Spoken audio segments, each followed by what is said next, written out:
السلام علیکم ورحمۃ اللہ وبرکاتہ، نحمده ونصلی علی رسولہ الکریم، اما بعد فاعوذ باللہ من الشیطان الرجیم، بسم اللہ الرحمن الرحیم، رب اشرح لی صدری ویسر لی امری واحلل عقدۃ من لسانی یفقہوا قولی۔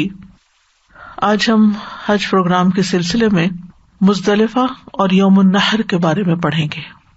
ارشاد باری تعالیٰ ہے، وَلِكُلِّ أُمَّةٍ جَعَلْنَا مَنسَكًا لِيَذْكُرُوا اسْمَ اللَّهِ عَلَى مَا رَزَقَهُم مِّن بَهِيمَةِ الْأَنْعَامِ فَإِلَٰهُكُمْ إِلَٰهٌ وَاحِدٌ فَلَهُ أَسْلِمُوا وَبَشِّرِ الْمُخْبِتِينَ الذين إذا ذكر الله وجلت قلوبهم والصابرين على ما أصابهم والمقيم الصلاة ومما رزقناهم ينفقون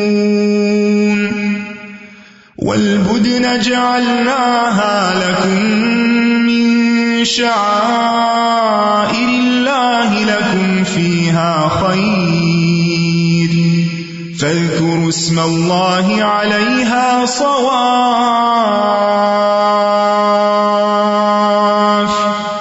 فإذا وجبت جنوبها فكلوا منها وأطعموا القانع والمعتر كذلك سخرناها لكم لعلكم تشكرون لن ينال الله لحومها ولا دماؤها ولكن يناله التقوى منكم كذلك سخرها لكم لتكبروا الله على ما هداكم وبشر المحسنين۔ اور ہر امت کے لیے ہم نے قربانی کا ایک طریقہ مقرر کیا ہے تاکہ وہ ان مویشی قسم کے چوپایوں پر اللہ کا نام لیں جو اس نے انہیں بطور رزق دیے ہیں، پس تمہارا الہ ایک ہی الہ ہے تو اسی کے لیے تم فرما بردار ہو جاؤ اور عاجزی کرنے والوں کو خوشخبری سنا دیجیے۔ وہ لوگ کہ جب اللہ کا ذکر کیا جاتا ہے تو ان کے دل کانپ اٹھتے ہیں، اور جب انہیں کوئی مصیبت پہنچتی ہے اس پر صبر کرتے ہیں اور نماز قائم کرتے ہیں، اور جو رزق ہم نے انہیں دیا اس میں سے وہ خرچ کرتے ہیں۔ اور قربانی کے اونٹ ہم نے انہیں تمہارے لیے اللہ کی نشانیاں بنایا ہے، ان میں تمہارے لیے بہت بھلائی ہے، پس صف بستہ کھڑا کر کے ان پر اللہ کا نام لو، پھر جب ان کے پہلو زمین پر گر پڑیں تو ان میں سے خود بھی کھاؤ اور قناعت کرنے والے اور سوال کرنے والے کو بھی کھلاؤ۔ اسی طرح ہم نے ان کو تمہارے لیے مسخر کیا تاکہ تم شکر ادا کرو۔ اللہ کو ان کے گوشت اور ان کے خون ہرگز نہیں پہنچتے، لیکن اسے صرف تمہاری طرف سے تقویٰ پہنچتا ہے۔ اسی طرح اس نے انہیں تمہارے لیے مسخر کیا ہے تاکہ تم اللہ کی بڑائی بیان کرو اس طریقے پر جو اس نے تمہیں ہدایت دی، اور نیکی کرنے والوں کو خوشخبری سنا دیجیے۔ یہ آیات سورۃ الحج میں آئی ہیں۔ ان آیات میں اللہ سبحانہ تعالیٰ نے حج کے مناسک کا ذکر کرنے کے بعد قربانی کے احکام ذکر کیے ہیں جو یوم النحر کو ہوتی ہے، اور حج کے علاوہ بھی ہم بڑی عید پر جو قربانیاں کرتے ہیں ان سے متعلق احکامات بھی ہیں۔ اس سے پچھلی آیت میں اللہ تعالیٰ نے قربانی کے جانوروں کے بارے میں فرمایا تھا، لَكُمْ فِيهَا مَنَافِعُ إِلَىٰ أَجَلٍ مُّسَمًّى ثُمَّ مَحِلُّهَا إِلَى الْبَيْتِ الْعَتِيقِ، تمہارے لیے ان میں ایک مقرر وقت تک کئی فائدے ہیں، پھر ان کے حلال ہونے کی جگہ اس قدیم گھر کی طرف ہے۔ یعنی قربانی کے جانوروں سے فائدے حاصل کرنا جائز ہے جب تک وہ کعبہ نہ پہنچ جائیں، مثلاً بوقت ضرورت اونٹ پر سوار ہونا، چاہے وہ ہدی کا اونٹ ہو، ان کا دودھ دوہنا، ان کی اون حاصل کرنا، ان سے نسل چلانا وغیرہ، یعنی جو بھی ضرورت کے فائدوں کی چیز ہو ان سے حاصل کی جا سکتی جب تک کہ وہ قربان گاہ تک نہ پہنچ جائیں۔ اس کے بعد اللہ سبحانہ تعالیٰ نے ان آیات میں یہ بتایا کہ قربانی پیش کرنا تمام انبیاء کی شریعتوں میں ایک لازمی جز رہا ہے، یعنی یہ چیز صرف محمد صلی اللہ علیہ وسلم یا آپ کے امتیوں ہی کے لیے نہیں ہے، بلکہ پچھلی شریعتوں میں بھی قربانی کرنے کا طریقہ رہا ہے. ہاں، اس کی تفصیلات اور جزیات میں فرق ضرور ہے، لیکن قربانی بطور عبادت ہر شریعت کا حصہ رہی ہے، اور اس میں حاجی اور غیر حاجی کی کوئی قید نہیں. قربانی حاجی کے لیے بھی ہے اور قربانی حج پہ نہ جانے والوں کے لیے بھی ہے. تو اللہ تعالیٰ فرماتے ہیں کہ ہم نے ہر امت کے لیے قربانی مقرر کی ہے تاکہ وہ ہمارے عطا کیے ہوئے پالتو جانوروں پر یعنی چوپایوں پر اللہ کا نام لے کر انہیں قربان کریں اور پھر ان کے فائدے بتائے. اور ان میں سب سے بڑا فائدہ یہ ہے کہ انسان اللہ کے نام پر اللہ کی خاطر قربانی کر کے اللہ سبحانہ تعالیٰ کا قرب حاصل کرتا ہے. یعنی قربانی اللہ کا قرب، اللہ کی رحمت پانے کا ایک ذریعہ ہے. اسی لیے اللہ تعالیٰ نے فرمایا کہ جب تم ان کا گھٹنا باندھ کر ان کی گردن پر چھری پھیرو تو بسم اللہ واللہ اکبر کہو، اور جب زمین پر ٹھنڈے ہو کر گر جائیں یعنی ان کی روح پرواز کر جائے تو پھر ان کا گوشت کاٹو اور اس گوشت میں سے خود بھی کھاؤ، محتاجوں کو بھی کھلاؤ، جو تمہیں وزٹ کرنے کے لیے آئے ان کو بھی کھلاؤ، جو مانگے ان کو بھی دو. اور پھر ساتھ ہی یہ بھی بتا دیا کہ جب تم کوئی جانور قربان کرتے ہو اللہ کے نام پر تو اس کا گوشت اور خون اللہ تعالیٰ کو نہیں پہنچتا، کیونکہ وہ تو ہر چیز سے بے نیاز ہے، اس کو اس سے کوئی فائدہ نہیں. وہ اس عمل کے ذریعے، اس ایکٹیویٹی کے ذریعے تمہاری نیت اور تمہارے اخلاص اور تقوی کو دیکھتا ہے کہ تم کس جذبے اور کس شوق کے ساتھ یہ قربانی کر رہے ہو، اور کیا واقعی تم نے یہ کام اللہ کی رضا کے لیے کیا ہے یا دکھاوے کے لیے کیا ہے.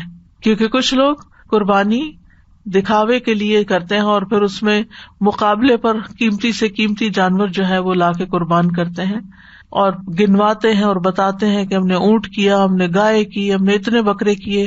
تو اللہ سبحانہ تعالیٰ دراصل یہی دیکھ رہا ہوتا ہے کہ انسان جو کر رہا ہے اس میں اس کا خلوص کتنا ہے اور وہ اللہ کی خاطر کتنا ہے.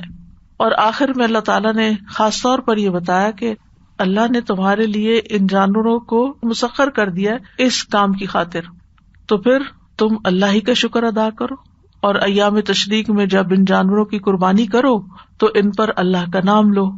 اور پھر یہ ہے کہ جو ایسا کریں ان کے لیے خوشخبری ہے، محسنین کے لیے جو اچھے اچھے کام کرتے ہیں. تو فرمایا وَلِكُلِّ أُمَّةٍ جَعَلْنَا مَنْسَكًا، ہر امت کے لیے ہم نے منسک بنایا ہے. منسک کے 3 معنی ہو سکتے ہیں. نمبر 1 عبادت، نمبر 2 عبادت کی جگہ، اور نمبر 3 قربانی.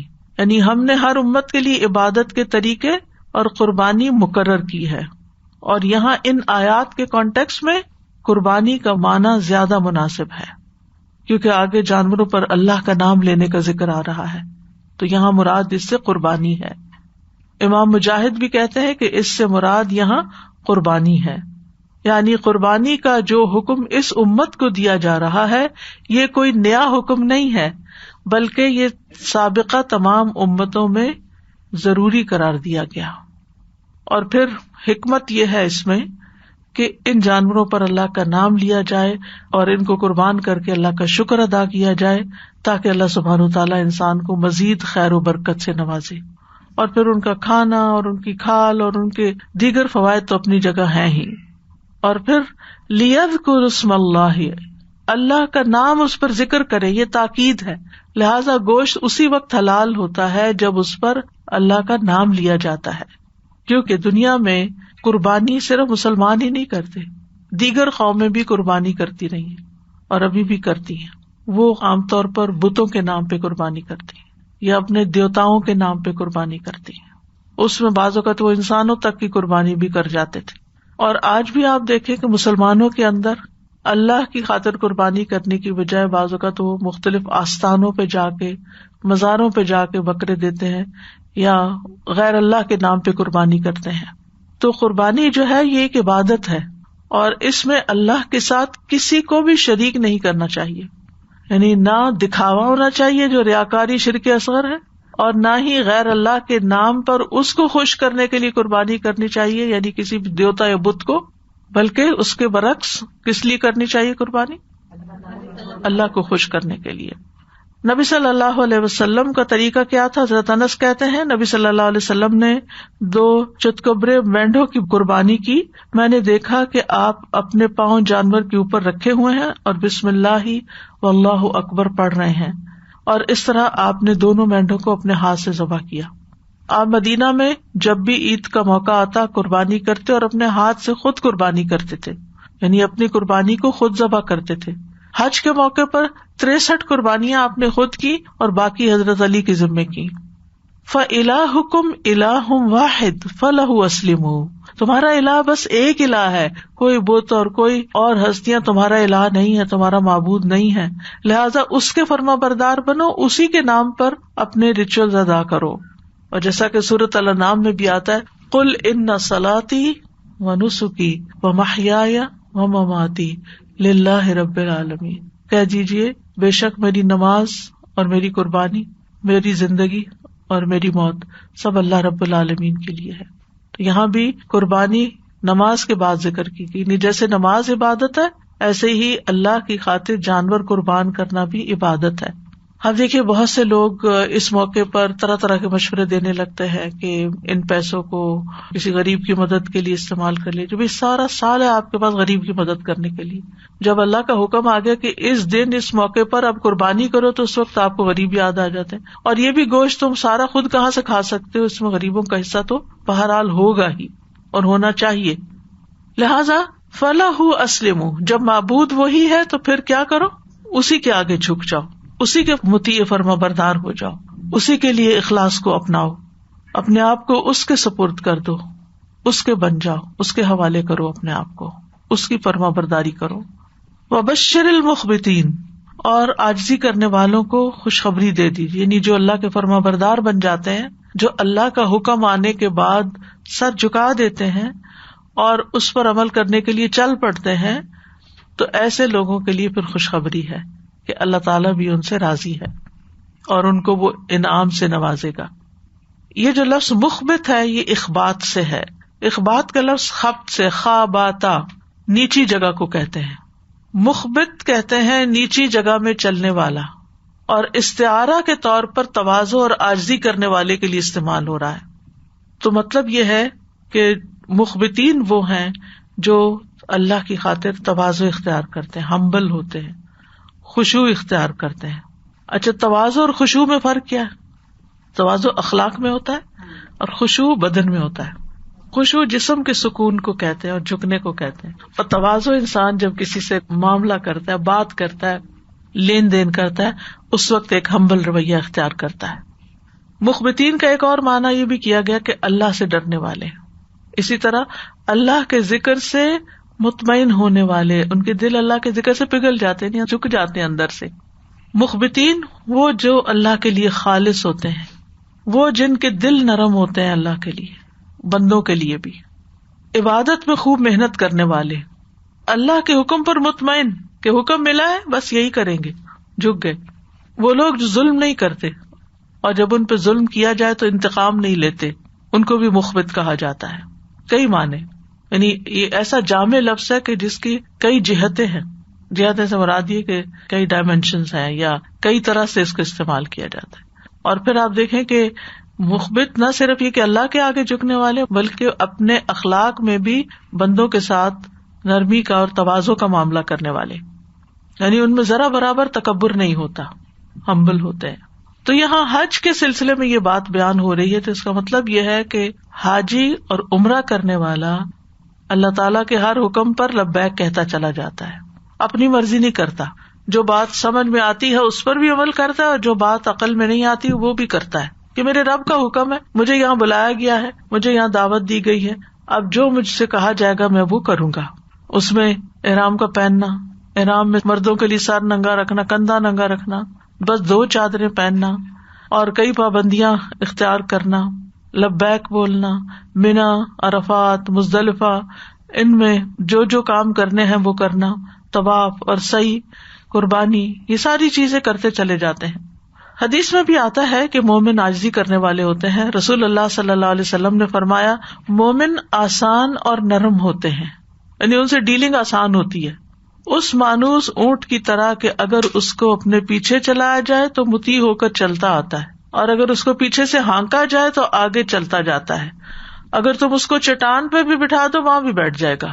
حالانکہ آپ دیکھیں کہ اونٹ کتنا مضبوط اور کتنا قوی جانور ہے، کتنا اونچا لمبا اور کتنا اسٹرانگ، لیکن انسان کے آگے کتنا ہمبل ہے کہ ایک بچہ بھی اگر اس کو چلائے تو اس کے پیچھے چل پڑتا ہے. اس کے مقابلے میں بھیڑیا وزن میں بھی کم ہے، سائز میں بھی کم ہے، لیکن آپ اس کو کنٹرول نہیں کر سکتے، وہ آپ کے لیے مسخر نہیں کیا گیا. تو یہ اللہ کی نشانیوں میں سے ہے. گائے اور بھینس کو دیکھیں کتنی وزنی اور بھاری ہوتی ہیں، لیکن پھر کس طرح انسان ان کا دودھ دو لیتا ہے، ان کو چلا لیتا ہے. بعض اوقات وہ ان سے سواری بار برداری کا بھی کام لیتا ہے جو بیل ہوتے ہیں، تو وہ انسان کے بس میں ہے، قابو میں ہے. اس کے برعکس آپ دیکھیں کہ شیر ہو، چیتا ہو، بھلا ان کو قابو تو کرے، کتنا مشکل کام ہے.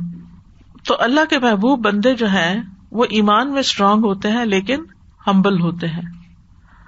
ایک اور حدیث میں آتا ہے، بلا شبہ اہل زمین میں سے اللہ کے کچھ برتن ہیں اور تمہارے رب کے برتن اس کے نیک لوگوں کے دل ہیں، اور ان میں سے اسے سب سے زیادہ پسندیدہ وہ ہیں جو نرمی کرنے والے اور شفقت کرنے والے ہیں، یعنی انسان. معاذ بن جبل کہتے ہیں، بندہ اس وقت تک ایمان کی چوٹی تک نہیں پہنچ سکتا جب تک انکساری اسے بلند مرتبے سے زیادہ عزیز نہ ہو جائے.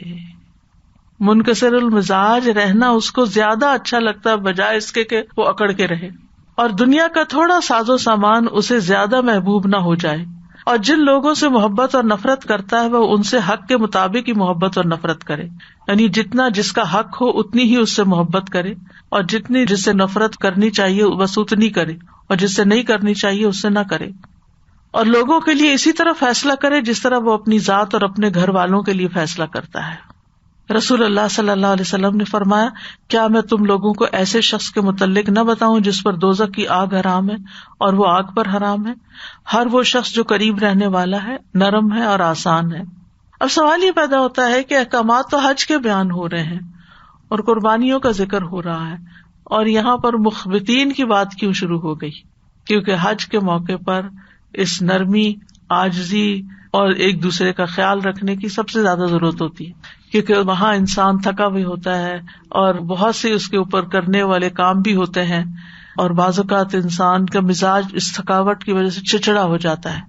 آپ نے دیکھا ہوگا کہ جیسے روزے میں بعض اوقات بھوک کی وجہ سے غصہ سا آ جاتا ہے یا چڑچڑا پن آ جاتا ہے، اسی طرح حج اور عمرے پر عین ممکن ہے کہ انسان کے اندر تھکاوٹ اور بھوک اور سفر اور گرمی اور پسینے اور ان ساری پریشانیوں کی وجہ سے اس کے اندر ایک چڑچڑا پن آ جائے، اور پھر وہ اپنے ساتھیوں اور اپنے دوستوں اور اپنے ساتھ والے لوگوں کو تکلیف دینا شروع کر دے. تو اس لیے اس وقت اپنے آپ کو کنٹرول کرنا اور مخبت بننا یہ انتہائی ضروری ہے. مخبتین کی مزید علامات بتا دی گئی، الذین اذا ذکر اللہ وجلت قلوبہم، کہ جب ان کے سامنے اللہ کا ذکر کیا جاتا تو ان کے دل کانپ اٹھتے ہیں، یعنی اللہ کے ذکر پر پتھر کا ٹکڑا بن کے نہیں بیٹھے رہتے بلکہ ان کے دل پگھل جاتے ہیں. اور والصابرین علی ما اصابہم، اللہ کے راستے میں انہیں جو تکلیفیں پہنچتی ہیں ان پر صبر کرتے ہیں، مصیبت پر صبر کرتے ہیں. یعنی حج کا سفر بھی اللہ کے راستے کا سفر ہے، اس میں جو تکلیفیں ان کو آتی ہیں اس پر صبر کرتے ہیں. والمقیم الصلاۃ، اور نماز قائم کرتے ہیں، کیونکہ بعض اوقات تھکاوٹ کی وجہ سے ایک نماز کے بعد دوسری نماز کے لیے اٹھنا بہت مشکل ہو جاتا ہے.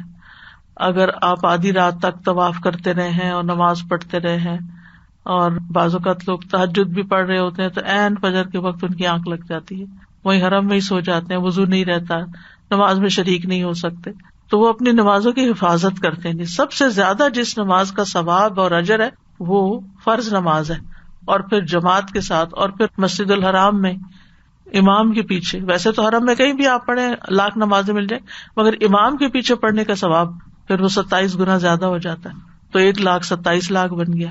تو بہت سے مرد حضرات بھی کیا کرتے ہیں کہ وہ رات حرم میں گزار کے دن کو ظہر کی عصر کی نماز گھر پہ پڑھ کے پھر شام سے لے کے پھر ساری رات وہاں فجر پڑھ کے پھر آتے ہیں یا اشراق پڑھ کے.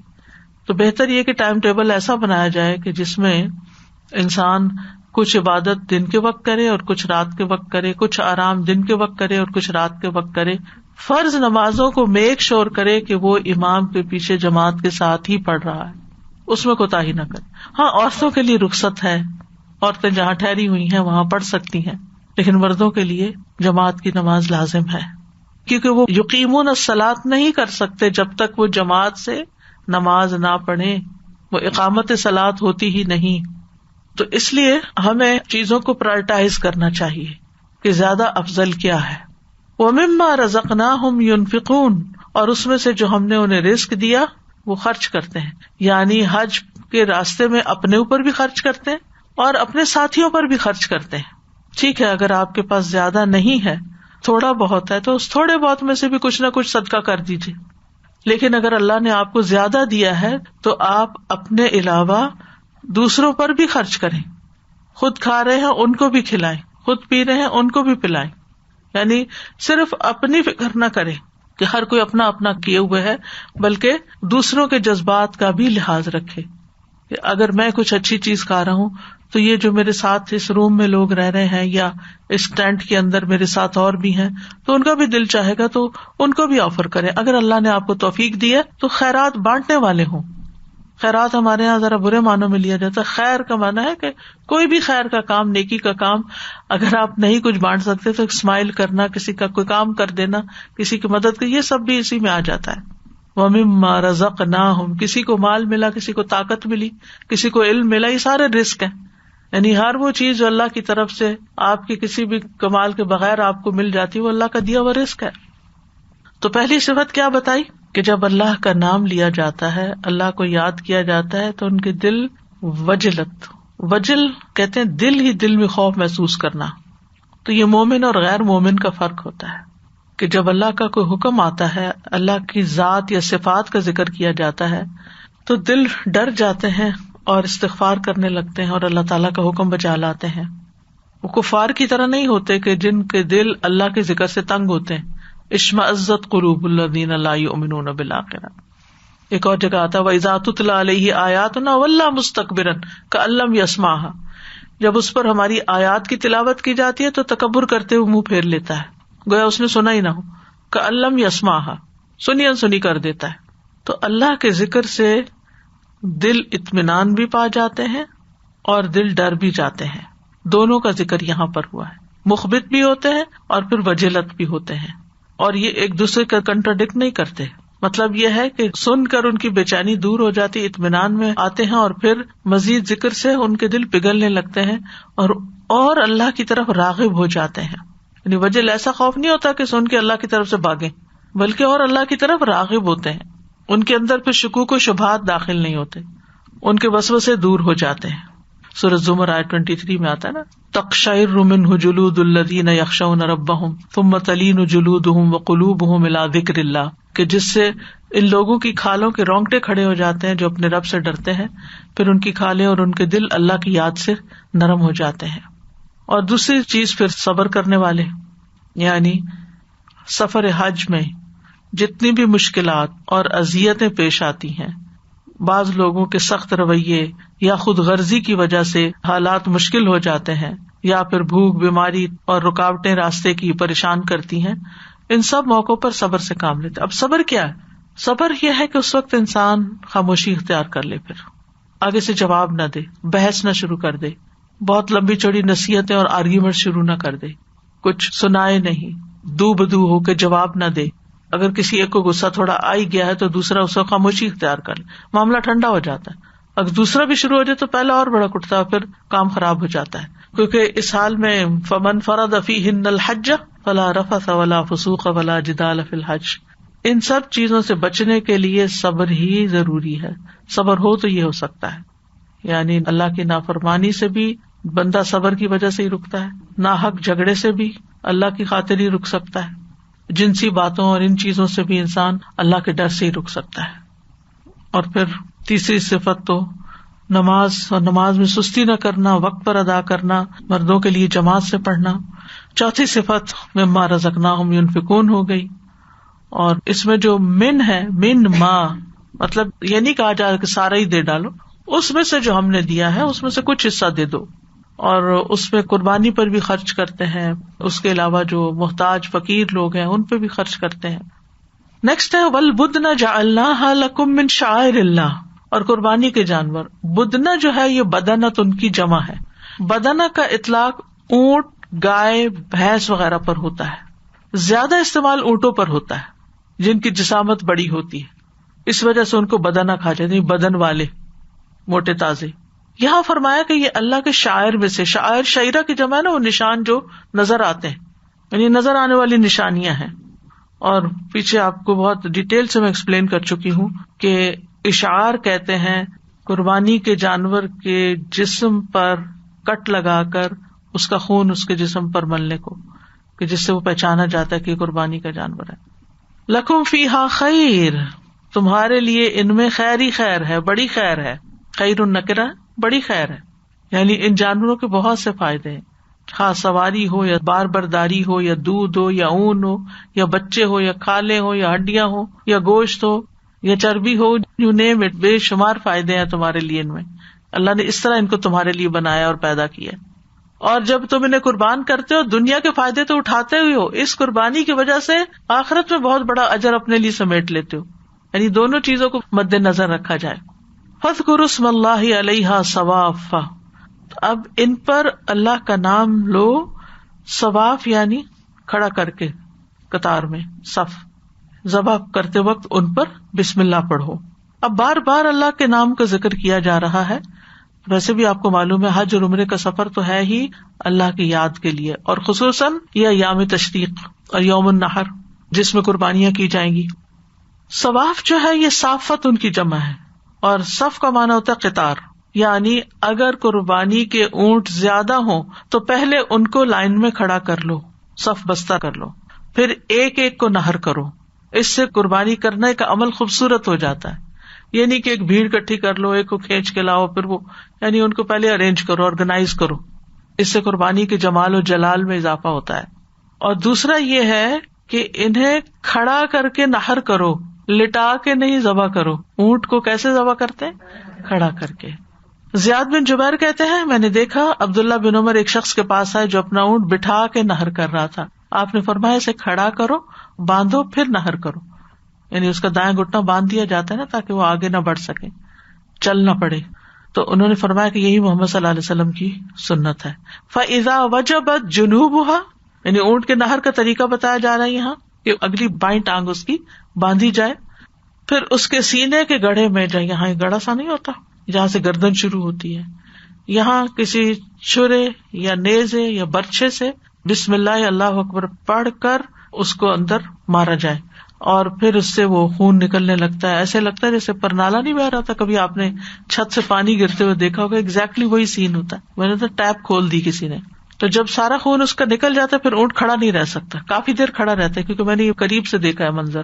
اور پھر جب نیچے گر جائے اور بالکل ٹھنڈا ہو جائے تو اس وقت اس کی کھال اتاری جائے. اس سے پہلے اس کے جسم کا کوئی حصہ مزید نہیں کاٹا جائے گا, صرف نہر کیا جائے گا, خون نکالا جائے گا, اور بعد میں اس کا جسم صاف کیا جائے گا.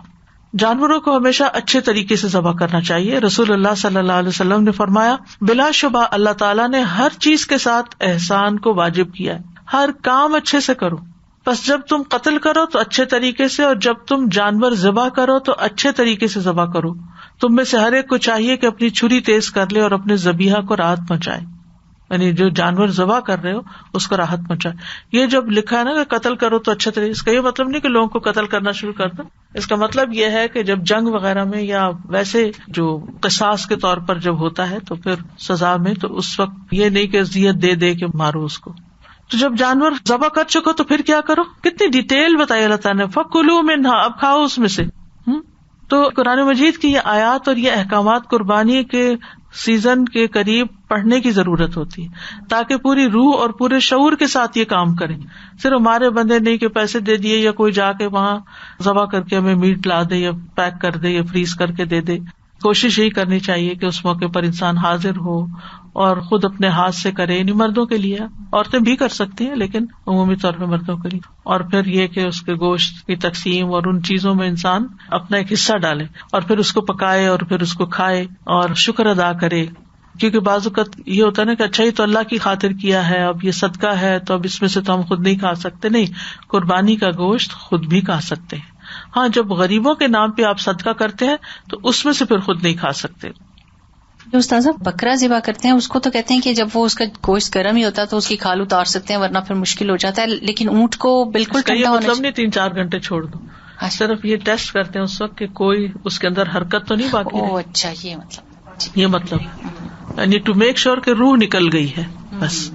مجھے یاد ہے ایک دفعہ بچپن میں نے کہیں دیکھا تھا, کسی نے بھیڑ ذبح کی آخری دن اور وہ شام ہونے کے قریب تھی, شاید ان کو لانے میں دیر ہوئی, اور جب اس کا گوشت کاٹا گیا تو گوشت جو پلیٹ میں رکھا ہوا تھا اس کی اسکن ایسے ہل رہی تھی.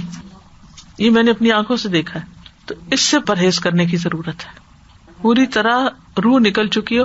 اور اس کی ٹیسٹنگ کے طریقے ہیں, جو لوگ ہر وقت دن رات ذبح کرتے ہیں ان کو پتا ہے کہ اب تیار ہے یا نہیں, لیکن بعض اوقات وہ کر کے نا تو بے حس بھی ہو چکے ہوتے ہیں. تو اس لیے خود بھی میک شور کرنا چاہیے کہ ایسے کوئی ظلم نہ ہو, کیونکہ احسان کے خلاف ہے.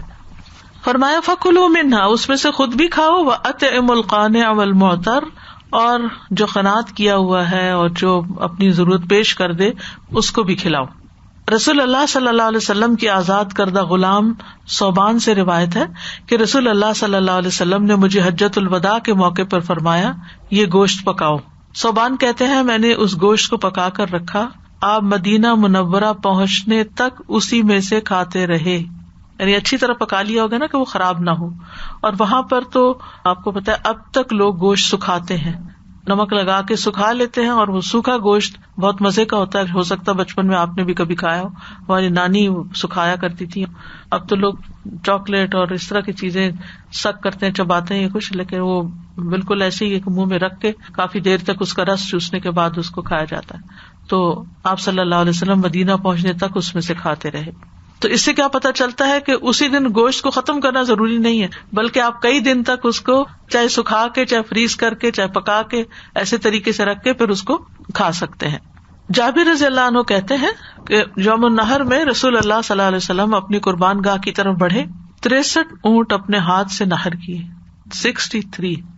اس سے آپ اندازہ لگائیں کہ عمر کے اس حصے میں جبکہ آپ تقریباً 63 ایئرس کے ہو چکے تھے, آپ کے اندر کتنی طاقت تھی. پھر باقی حضرت علی کے سپرد کر دیا, اور علماء یہ کہتے ہیں کہ 63 اس لیے کیے کہ آپ کی عمر 63 سال تھی, اور جو بچ گئے وہ انہوں نے نہر کر دیے. آپ نے حضرت علی کو اپنی قربانیوں میں شریک فرمایا.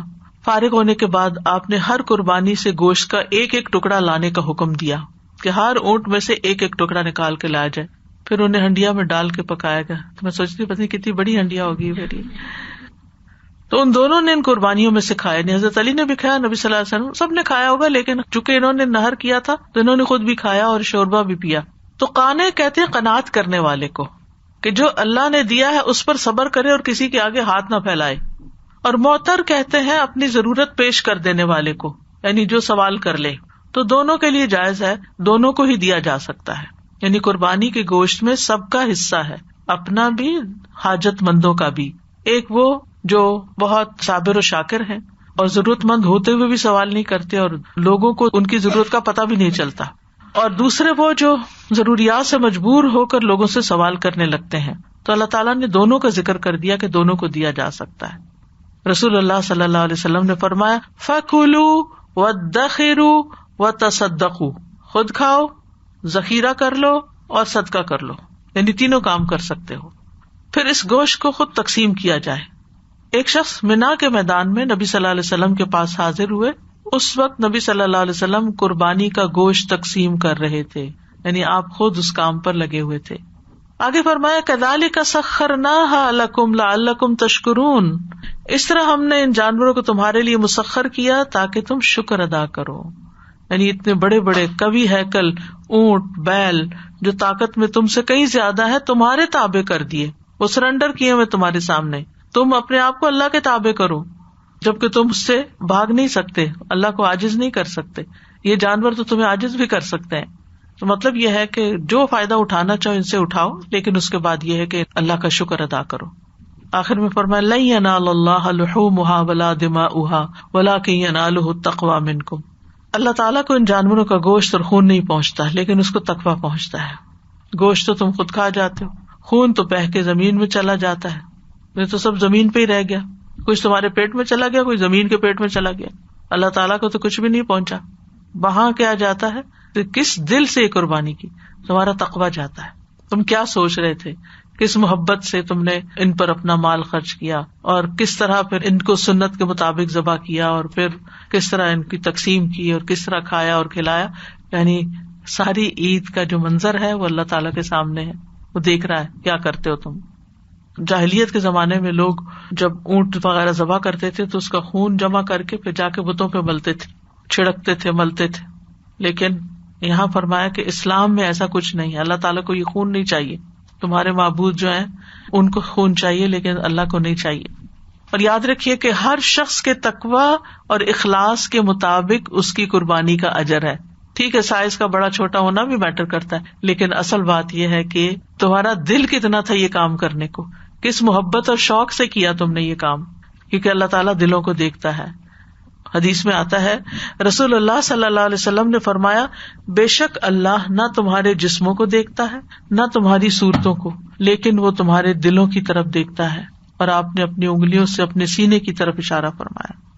کذالک سخرھا لکم، پھر مسخر کرنے کی بات، یعنی یہ قابل غور بات ہے کہ جانور تمہارے کنٹرول میں دیے ہیں اللہ نے، نہ دیتا تو تم کچھ نہیں کر سکتے تھے. لتکبروا اللہ علی ما ھداکم، رمضان کے روزے رکھنے کے بعد بھی کیا ہے؟ تکبیرات، اللہ کی بڑائی بیان کرو اس پر جو اس نے تمہیں ہدایت دی، تمہیں سارے طریقے سکھا دیے کیا کرنا ہے، کب کرنا ہے، کیسے کرنا ہے. یعنی اللہ تعالیٰ نے یہاں اپنا احسان دوبارہ یاد دلایا، اور پھر اس احسان پر اللہ ہی کی بڑائی، اور سب سے بڑا احسان یہ کہ اللہ تعالیٰ نے تمہیں ہدایت دی ہے. تو یاد رکھیے جانور کو ذبح کرنے کے لیے 2 اہم شرائط ہیں، ایک بسم اللہ واللہ اکبر پڑھنا یعنی اللہ کا نام لینا، اور دوسرا خون بہانا. نبی صلی اللہ علیہ وسلم نے فرمایا جو چیز جانور کا خون بہا دے اور اس پر اللہ کا نام لیا گیا ہو تو تم اس کو کھا سکتے ہو، اسی کو ذبیحہ کہتے ہیں. یعنی بسم اللہ پڑھنا اور خون بہانا ویسے بھی شرط ہے. اور سورۃ الانعام میں فرمایا وَلَا تَأْكُلُوا مِمَّا لَمْ يُذْكَرِ اسْمُ اللَّهِ عَلَيْهِ وَإِنَّهُ لَفِسْقٌ، اس میں سے مت کھاؤ جس پر اللہ کا نام نہیں لیا گیا، روکا گیا ہے. یعنی وہ جانور مت کھاؤ جس پر اللہ کا نام نہیں لیا گیا، بلا شبہ یہ یقیناً سراسر نافرمانی ہے. یعنی اگر کوئی اللہ کا نام لیے بغیر جانور ذبح کر رہا ہے تو وہ جانور حلال نہیں ہے، حرام ہے.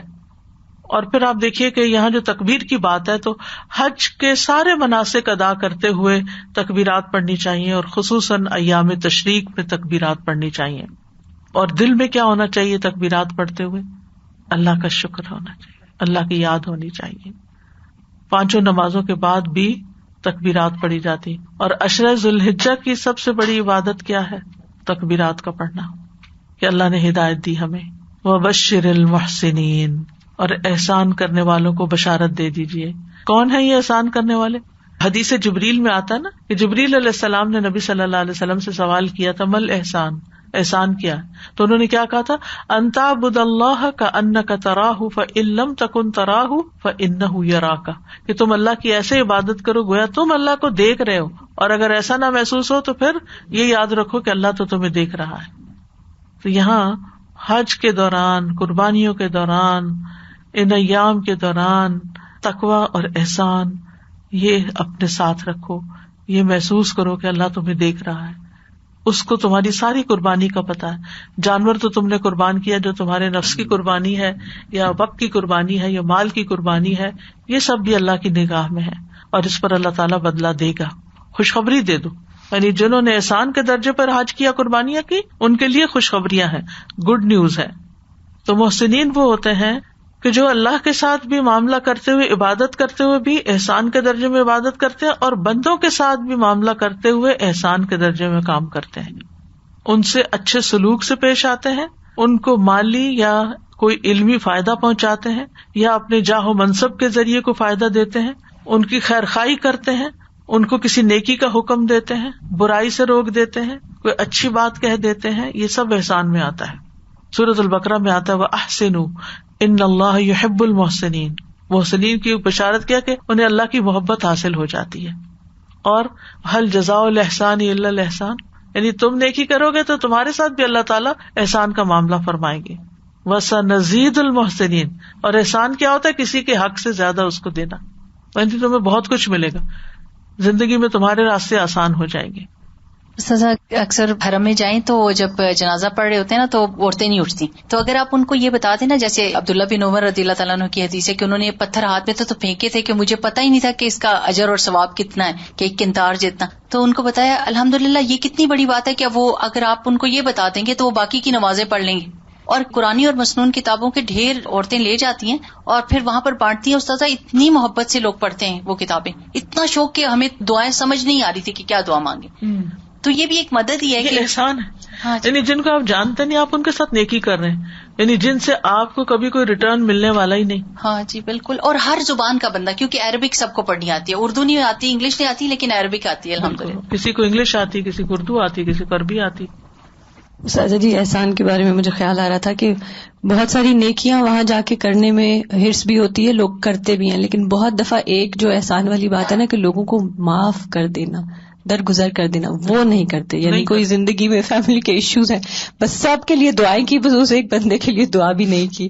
یا ادروائز بھی چھوٹی چھوٹی باتوں پہ وہ جو درگزر والی بات ہے نا، بعض اوقات that is like a bigger challenge on your نفس، کہ آپ وہی کر لیں تو بہتری ہو جائے. بہت بڑا احسان ہے. ایک جنازہ جا رہا تھا تو نبی صلی اللہ علیہ وسلم نے فرمایا مستریح او مستراح، یعنی یا تو یہ راحت پا گیا ہے یا لوگ اس سے راحت پا گئے ہیں. یعنی یہ راحت پا گیا لوگوں کے برے رویوں سے، دنیا کی مصیبتوں، بیماریوں، تکلیفوں سے، اب اس کو آرام مل گیا، سارے غم ختم. بندہ مومن کے ساتھ تو یہی ہوتا ہے نا، موت اس کے لیے خوشخبری لے کر آتی ہے، اور دنیا میں ہر دم اس کو کوئی نہ کوئی جو تکلیف، بیماری، پریشانی رہتی ہے وہ ساری ختم ہو جاتی ہے اور وہ چین سے سو جاتا ہے جا کے، اور قیامت کے دن اٹھے گا.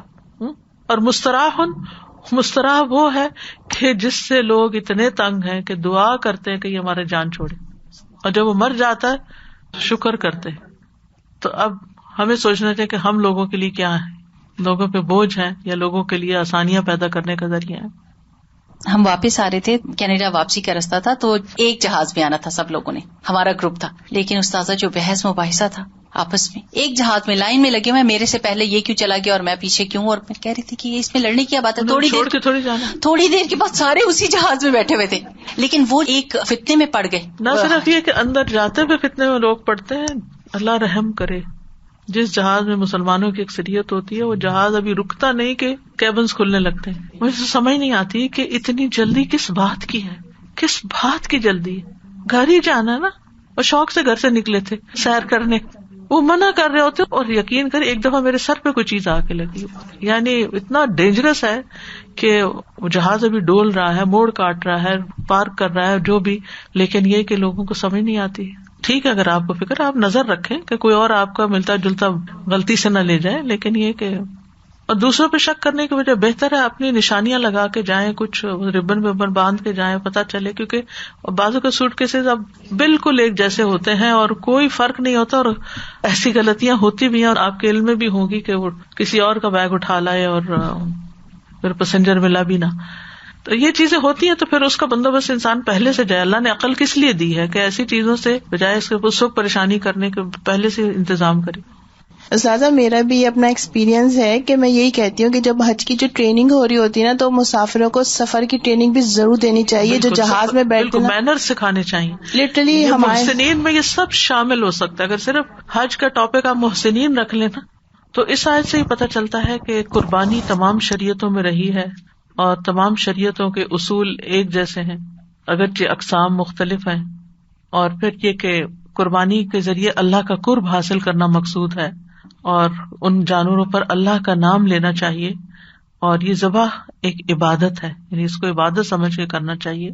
اور قربانی کے جانوروں کو بہیمت الانعام ہونا چاہیے، مویشی ہونا چاہیے، یعنی جو مقرر کیے گئے وہی قربانی کرنے ہوں گے. یعنی اگر آپ ایک بکرے کی جگہ 20 مرغیاں ذبح کرتے ہیں تو وہ قربانی آپ کی نہیں ہوگی. پھر یہ کہ قربانی کے وقت اللہ کا نام لینا واجب ہے، اور جو بندہ عاجزی کی صفت سے متصف ہے وہ خوشخبری کا مستحق ہے. اور کسی حالت میں بھی نماز سے غافل نہیں ہونا چاہیے. قربانی میں سے خود بھی کھانا چاہیے اور دوسروں کو بھی کھلانا چاہیے. قربانی اللہ کی رضا کے لیے کرنی چاہیے، اخلاص کے ساتھ کرنی چاہیے، اور ہر موقع پر احسان کا رویہ اختیار کرنا چاہیے. کیونکہ محسن جو ہے وہی کچھ کما کے آتا ہے. اب کچھ احکامات حج سے متعلق. مزدلفہ کل ہم نے عرفہ پہ ختم کیا تھا. تو غروب آفتاب کے بعد نماز مغرب ادا کیے بغیر عرفات سے مزدلفہ کی طرف روانہ ہوا جاتا ہے. نبی صلی اللہ علیہ وسلم نے عرفہ میں وقوف کیا حتیٰ کہ سورج غروب ہو گیا اور ٹکیا کے غائب ہو جانے کے بعد کچھ زردی بھی ختم ہو گئی. پھر آپ نے اسامہ بن زید کو اپنے پیچھے بٹھا لیا اور رسول اللہ صلی اللہ علیہ وسلم عرفات سے چل پڑے. ٹھیک ہے, یعنی نہ صرف یہ کہ سورج غروب ہوا بلکہ تھوڑی زردی بھی کم ہوئی تو پھر آپ نکلے عرفات سے, اس سے پہلے نہیں نکلنا چاہیے. حضرت علی سے روایت ہے کہ آپ صلی اللہ علیہ وسلم عرفات سے سورج غروب ہونے کے بعد روانہ ہوئے. بلال بن رواح سے روایت ہے نبی صلی اللہ علیہ وسلم نے مزدلفہ کی صبح ان سے فرمایا, اے بلال لوگوں کو خاموش کراؤ. پھر فرمایا, بے شک اللہ نے تمہارے اس مزدلفہ میں تم پر احسان فرمایا ہے کہ تمہارے نیکوکاروں کی وجہ سے تمہارے گناہگاروں کو بھی بخش دیا جاتا ہے, اور تمہارے نیکوکاروں نے جو مانگا انہیں عطا کر دیا گیا. یعنی یہاں پر گناہوں کی بخشش ہوتی ہے جو رات مزدلفہ میں گزاری جاتی ہے, اور گناہوں کی بخشش بھی ہوتی ہے اور دعائیں بھی قبول ہوتی ہیں جو دل ہی دل میں انسان مانگ رہا ہوتا ہے. اطمینان اور وقار کے ساتھ مزدلفہ کی طرف جانا چاہیے. حضرت ابن عباس کہتے ہیں کہ رسول اللہ صلی اللہ علیہ وسلم عرفات سے اطمینان اور سکون کے ساتھ چلے, کوئی جلدی نہیں مچائی. جب آپ جا رہے تھے تو آپ نے اپنے پیچھے بہت شور و غل اور اونٹوں کو مارنے کی آوازیں سنی, تو آپ نے ان کی طرف اپنے کوڑے سے اشارہ کیا اور فرمایا, لوگوں اطمینان اختیار کرو, اس لیے کہ اونٹوں کا دوڑانا کوئی نیکی نہیں ہے. تو اسی طرح کار ہو, بس ہو, کچھ بھی ہو. حضرت علی کہتے ہیں آپ اسامہ رضی اللہ عنہ کو اپنے پیچھے سوار کر کے چلے, پھر آپ اپنی اونٹنی پر درمیانی چال سے روانہ ہوئے. لوگ دائیں بائیں اونٹوں کو مار رہے تھے, آپ ان کی طرف متوجہ ہوتے تھے اور فرما رہے تھے, اے لوگوں سکون کے ساتھ, اے لوگوں سکون کے ساتھ, السکینۃ ایھا الناس, یہ آپ کے الفاظ تھے. لیکن جب آپ وسیع میدان کوئی پاتے, کھلی جگہ پاتے جہاں پر کوئی ایسی پریشانی کسی کے لیے, تو پھر آپ اونٹ کو تیز بھی کر لیتے تھے. اس راستے میں تلبیہ پکارنا چاہیے. عبد الرحمن بن یزید سے روایت ہے کہ عبداللہ رضی اللہ عنہ جس وقت مزدلفہ سے واپس ہوئے تو تلبیہ پڑھتے رہے. لوگ کہنے لگے کہ کیا یہ دیہاتی آدمی ہے؟ حضرت عبداللہ نے فرمایا, کیا لوگ بھول گئے ہیں یا گمراہ ہو گئے؟ میں نے اس ذات سے سنا جس پر سورۃ البقرہ نازل کی گئی, وہ اس جگہ فرما رہے تھے لبیک اللہم لبیک, یعنی نبی صلی اللہ علیہ وسلم اس راستے میں تلبیہ پڑھ رہے تھے. اور ایک اور روایت میں بھی آتا ہے کہ جمرہ عقبہ کی رمی تک آپ تلبیہ کہتے رہے, یعنی اگلے دن بھی صبح. مزدلفہ سارا ٹھہرنے کی جگہ ہے, یعنی سارے کا سارا مزدلفہ وقوف کی جگہ ہے. اس کو مزدلفہ بھی کہا جاتا ہے اور جمع بھی کہا جاتا ہے, جمع. مزدلفہ پہنچ کر مغرب اور عشاء کی نمازیں جمع اور قصر ادا کی جائیں گی. آپ نے عشاء کو جلدی کر لیا, مغرب کو تھوڑا دیر سے کر کے اکٹھا کر لیا ایک جگہ, اور اگلے دن فجر کی نماز اس کے وقت سے پہلے سے مراد یہ نہیں کہ اذان سے بھی پہلے پڑھ لی, یعنی عام دنوں میں جس وقت پڑھتے تھے اس سے اور ارلی پڑھی, گویا اذان کے ساتھ ہی یا وقت داخل ہونے کے ساتھ ہی. دونوں نمازیں ایک اذان اور 2 اقامت کے ساتھ ادا کریں, بیچ میں وقفہ نہیں ہوگا, کوئی سنت نفل نہیں ہے. ابن عمر کہتے ہیں مزدلفہ میں نبی صلی اللہ علیہ وسلم نے مغرب اور عشاء ایک ساتھ ملا کر پڑھی تھی, ہر نماز الگ الگ تکبیر کے ساتھ, نہ ان دونوں کے درمیان کوئی نفل اور سنت پڑھی نہ ان کے بعد. اس سے علماء کہتے ہیں کہ آپ نے وتر نہیں پڑھے تھے اس رات, وہ ایک رات ہے جس میں آپ نے وتر نہیں پڑھی. مزدلفہ کی رات سو کر گزاری ہے. نبی صلی اللہ علیہ وسلم نے نماز عشاء پڑھنے کے بعد آرام کیا طلوع فجر تک, اور پھر ارلی فجر پڑھ لی. تو مزدلفہ میں رات کا کچھ حصہ گزارنا اور فجر پڑھنا جو ہے یہ حج کے ارکان میں سے ہے. رسول اللہ صلی اللہ علیہ وسلم نے فرمایا, جو شخص امام اور لوگوں کے ہمراہ مزدلفہ سے واپس ہونے تک موجود رہا اس شخص کا حج پورا ہو گیا. جس نے امام اور لوگوں کے ساتھ شرکت نہیں کی اس کا حج نہیں ہوا. امام سے مراد یہ کہ جیسے نبی صلی اللہ علیہ وسلم خود امام تھے یا ویسے جو لیڈر ہو. اب تو اتنا زیادہ رش ہوتا ہے تو اپنے اپنے گروپ کے ساتھ. اگر کوئی شخص کسی وجہ سے مزدلفہ میں رات نہیں بسر کر سکا تو صورت میں اس کو ایک جانور کی قربانی کرنا ہوگی. خواتین, بچے اور کمزور بزرگ چاہیں تو آدھی رات کے بعد مینا چلے جائیں. خواتین, بچے اور کمزور بزرگ چاہیں تو آدھی رات کے بعد مینا چلے جائیں. حضرت عائشہ کہتی ہیں کہ سودا رضی اللہ عنہا نے نبی صلی اللہ علیہ وسلم سے مزدلفہ کی رات عام لوگوں سے پہلے روانہ ہونے کی اجازت چاہی. عمر کی بڑی تھی, جسم کی باری تھی, تو ان کے لیے زیادہ رکنا شاید مشکل تھا. آپ رضی اللہ عنہا بھاری بھرکم بدن کی عورت تھی تو آپ نے انہیں اس کی اجازت دے دی کہ وہ جا سکتی ہیں. عبداللہ بن عمر اپنے گھر کے کمزوروں کو پہلے ہی بھیج دیا کرتے تھے. اور وہ رات ہی میں مزدلفہ میں مشعر حرام کے پاس آ کر ٹھہرتے اور اپنی طاقت کے مطابق اللہ کا ذکر کرتے، پھر امام کے ٹھہرنے اور لوٹنے سے پہلے ہی منا آ جاتے۔ بعض تو منا فجر کی نماز کے وقت پہنچتے اور بعض اس کے بعد۔ جب منا پہنچتے تو کنکریاں مارتے۔ ابن عمر فرمایا کرتے تھے کہ رسول اللہ صلی اللہ علیہ وسلم نے ان سب لوگوں کو یہ اجازت دی ہے کہ وہ منا میں فجر پڑھ لیں، کیونکہ مزدلفہ سے منا جاتے ہیں نا، تو منا پہنچ کے فجر پڑھ لیں، منا پہنچ کے جاتے ہی کنکریاں مار لیں، کر سکتے ہیں۔ حضرت اسما کے غلام کہتے ہیں کہ مزدلفہ کی رات وہ پوچھتی تھی کیا چاند غائب ہو گیا؟ وہ کیوں پوچھتی تھی؟ کیونکہ وہ نابینا ہو گئی تھی۔ تو میں جواب دیتا کہ جی ہاں، تو پھر وہ کہتی منا چلو، یعنی اب ہم نکل جاتے ہیں۔